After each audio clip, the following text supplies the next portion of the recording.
నమస్తే అండి రామారావు గారు.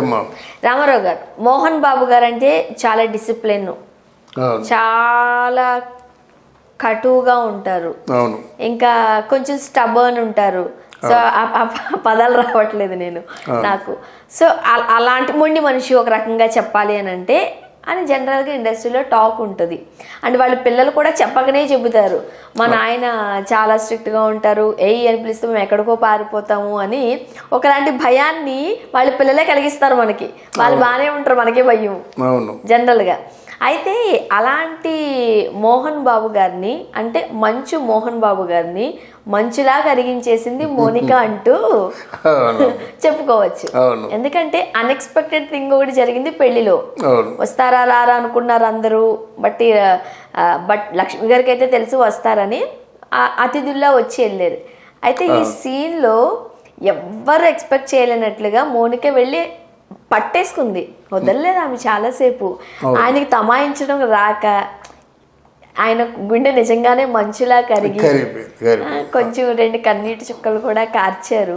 ఆయన అంటే పెద్దవాళ్ళకి ఏదో ఉంటది కదా ఈగో, కార్చి వచ్చారు. అంటే నిజంగానే మంచులా కరిగిపోయారు. ఏం చెప్తారు? అదొకటి చాలా అంటే హృదయానికి హత్తుకునే సన్నివేశం అది. మంచు మోహన్ బాబులో ఉన్నటువంటి గొప్పతనం ఏంటంటే కోపం వస్తే బాగా మండిపోతాడు, అలాగే ప్రేమ వస్తే కూడా కరిగిపోతాడు అన్నమాట. ఆ ప్రేమకి అసలు హద్దు పద్దు ఉండదు. అలాంటి సంఘటన జరిగింది. ఆ పెళ్లి కూతురు ఆ పారాణితో వెళ్ళి ఆ మామగారిని హత్తుకునే దాంట్లో ఎన్ని కనిపించాయంటే, నాకు అమ్మ నాన్న లేరు, నాకు అమ్మవైనా నాన్నవైనా నువ్వే, నేను ఏదైనా పొరపాటు చేస్తే క్షమించు అని అలా వెళ్ళిపోయి ఆ హత్తుకొని ఏడవడం మోహన్ బాబులో ఒక కళ్ళు చెమర్చాయి, ప్లస్ ఒక తృప్తి కనిపించింది, ఆయనలో తృప్తి కనిపించింది.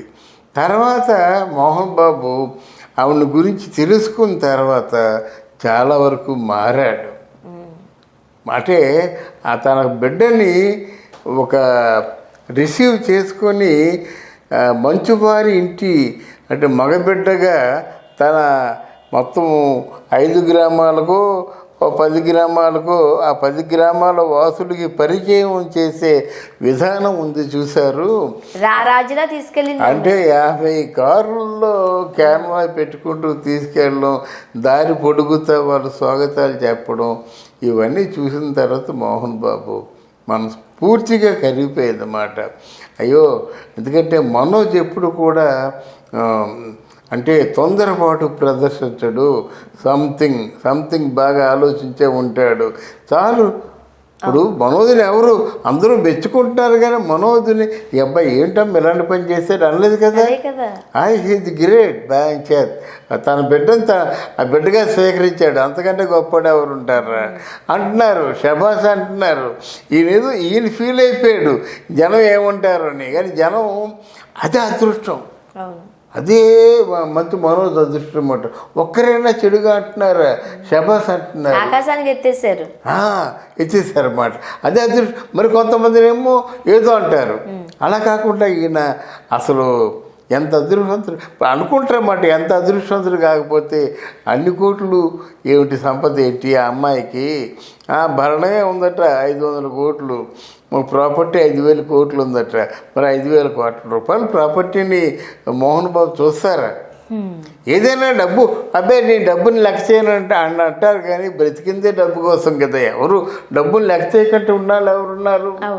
డబ్బులు లెక్క చేయకపోతే ఈ ముఖ్యమంత్రిని, ఈ పెద్ద పెద్ద మంత్రులుగా ఉండడం దేనికి? ఇక 100 కోట్లు 1000 కోట్లు అయిపోయి 1,00,000 కోట్లు దేని సంపాదిస్తారు లెక్క చేయకపోతే? అదొక మేనియా, అదొక పైత్యం, అదొక మైకం. కనుక ఆ మైకంలో మీరు పడవలసిన అవసరం లేదు, మీకు ఆల్రెడీ ఉంది, చాలు. భగవంతుడి పుష్టిగా ఇచ్చాడు. అంటే మోహన్ బాబు తాలూకు వంశం ఒక 10 తరాలు కూర్చొని తిన్నప్పుడు కూడా సరిపోతుంది కదా. నిన్నటి వరకు భూమా ఈ మౌనిక, ఇప్పుడు ఈరోజు మంచు మౌనిక అయిపోతుంది కదా. ఇంటి పేరు మారిపోతుంది కదా, మంచు మౌనిక అవుతుంది. ఆ మంచు మౌనిక అవ్వాలి, లేకపోతే ఊరుకోరు వాళ్ళు. మోహన్ బాబు ఊరుకోడు. అందువల్ల మంచు మౌనిక అయినట్టు 10 తరాలు కూర్చొని తినొచ్చు. మంచు లక్ష్మి వాళ్ళ ఇంటి పేరు ఏం మార్చుకోలేదు, తండ్రి పేరే ఉంచుకున్నారు. అవును, ఉంచుకుంది. అలాగా ఒప్పుకోరు ఈయన. ఎందుకంటే ఎలాగ మరి రాజశేఖర రెడ్డి గారి బ్రదర్ కూతురు చేసుకున్నాడు, మరి ఇంటి పేరు మారిపోయింది కదా. వీళ్ళు మంచు వాళ్ళంటే మంచు వాళ్ళే. ఇక్కడ భూమా మౌనిక అంటే మాత్రం నొప్పుకోడు. అదే అంటే ఆ తర్వాత చూసుకుందాం, వాళ్ళ తాలూకు ఈగోలు వాళ్ళకు ఉంటాయి, వాళ్ళ ఆత్మాభిమానాలు, ఏదో వంశ పౌరుషాలు ఉంటాయి. బట్ ఇప్పుడు ఏంటంటే కథ చాలా రసవత్తరంగా రంజుగా సాగుతుంది. అది ఊహించని పరిణామం ఏంటంటే ఇటు మోహన్ బాబు లక్ష్మి ఎక్కడ లేని గొప్పతనం అంటగట్టారు. లక్ష్మి చేసిన జీవితంలో చాలా మంచి పనులు ఇదొక మంచి పని అని. అలాగా ఇక్కడ మోహన్ బాబు చూస్తే చాలా హ్యాపీగా ఆ కొడుకుని క్యాన్వాయ్లో తీసుకెళ్ళడం, ఆ కొడుకు చుట్టూ వేలాది మంది జనాలు మోగడం, ఆ తండ్రి పేరు నిలబెట్టాడు. నిలువెత్తి విగ్రహం మంచు మనోజ్ అందరికీ నమస్కారాలు పెట్టడం కానీ, దండాలు పెట్టడం కానీ, ఆ దగ్గర తీసుకోవడం కానీ ఎంత పేరు వచ్చింది. కనుక ఇక్కడ అంటే కన్నవారి ఫ్యామిలీ, మంచువారి ఫ్యామిలీ చాలా బాగుంది. ఇక పోయినట్టు తల్లికి బితుకుమంటూ ఉండేది గుండె. ఏంటంటే నా బిడ్డ ఇలా అయిపోయాడు కదా, ఎన్ని మాటలు తింటాడో, ఇలాగ ఉంటుంది కదమ్మా, తన బిడ్డ కదా, తన బిడ్డ అలా అనేస్తే మళ్ళీ మోహన్ బాబు గారు ఎక్కడ కోప్పడతారు, మోహన్ బాబు గారు కోప్పడతారేమో, బయట వాళ్ళు ఏమంటారు, ఇండస్ట్రీ వాళ్ళు ఏమంటారు, అక్కడ వాళ్ళే తేలిగ్గా చూస్తారు, చెప్పలేం కదా. ఎంత గొప్పగా తీసుకెళ్ళారు. వాళ్ళు కట్టుకున్న బట్టలు లక్షల్లో ఉంటాయి అన్నమాట. ఎవరు మనోజ్ కట్టుకున్న బట్టలు కానీ, ఆవిడ కట్టుకున్న చీరలు కానీ లక్షల్లో ఉంటాయి. బంగారం జరీలు అన్నీ. అయితే అంత గొప్పగా తీసుకెళ్ళేసరికి ఏ తల్లికైనా తన బిడ్డ ఆ స్థాయిలో ఉండడం చాలా గొప్పగా ఫీల్ అవుతుంది కదమ్మా. మనోజు తల మీద ప్రేమగా ముద్దాడింది మనోజ్ వాళ్ళమ్మ. ఎంత తృప్తి కళ్ళల్లో ఉందంటే అంత. అండ్ మనం ఇందులో ఇంకొక విషయం ఏంటంటే, ఏ తండ్రి పెంపకం నుంచి వచ్చాడు ఇలా చేయడానికి, సో ఆ క్రెడిట్స్ కూడా మోహన్ బాబు గారికే. అంత సంస్కారవంతంగా పెరిగాడు కాబట్టి, అంత సంస్కారవంతంగా ఇంట్లో వాళ్ళందరూ పెంచారు కాబట్టి ఈ రోజు ఎంత పెద్ద మనసు వచ్చింది. లేకపోతే ఎంత పెద్ద మనసు ఎవరికి వస్తుంది అన్న ఆ క్రెడిట్ కూడా మోహన్ బాబు గారి ఖాతాలోకి వెళ్ళింది, అంతే కదా, తెలియకుండానే. మరి అలాగే కదా. ఆయన ఇప్పుడు ఒక పెళ్లి కొడుకు పెళ్లి కూతురు, మళ్ళీ ఒక చిన్న బుజ్జి చేయి ఉండి శివరాజ్ఞ అని ఉందన్నమాట. మరి ఎంత సంస్కారభరితంగా ఆయన మెసేజ్ పెట్టాడు. అంటే 3 బుజ్జి చేతులు పెట్టుకొని శివనాథ్ అంటే ఇంకేముంది, అంతకంటే మాట్లాడడానికి ఏం లేదన్నమాట. కనుక కథ అన్ని విధాలుగా ఇక్కడ ఎంత సుఖాంతం జరిగిందో అక్కడే ఉంది. అక్కడ ఆవిడ చాలా తెలివిగా ప్రవర్తిస్తుందమ్మా మౌనిక రెడ్డి.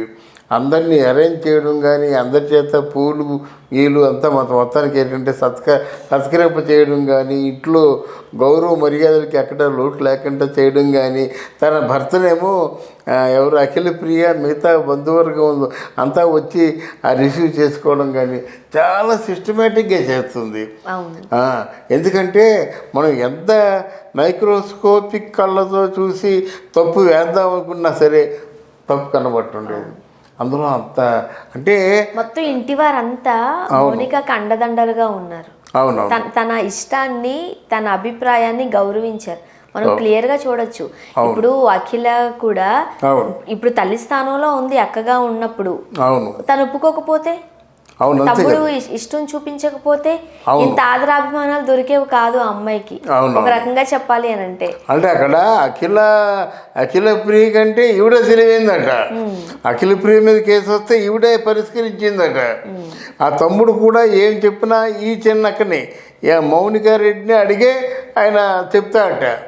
ఇలాగా ఆ ఇంట్లో పెద్ద సెంటర్ ఆఫ్ అట్రాక్షన్ అయిపోయింది, పవర్ అయిపోయింది అన్నమాట.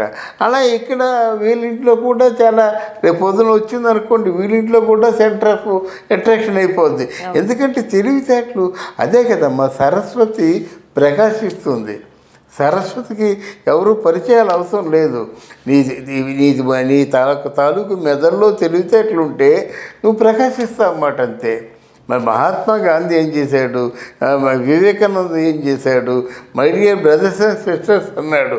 ఆ ఒక్క మాటకే ఆమె చికాగో అంతా పడిపోయింది అన్నమాట, తరలిచ్చింది. అలాగే తెలివితేటలు ఎప్పుడు కూడా ప్రకాశిస్తాయి. అలాగే ఈవిడ కూడా, మౌనికారెడ్డి కూడా మంచువారి కుటుంబంలో కూడా మంచు కలిగిన ముత్యంలాగా రాటు తేలుతుందని కోరుకుందాం. Thank you so much. నమస్తే అమ్మా, థ్యాంక్ యూ.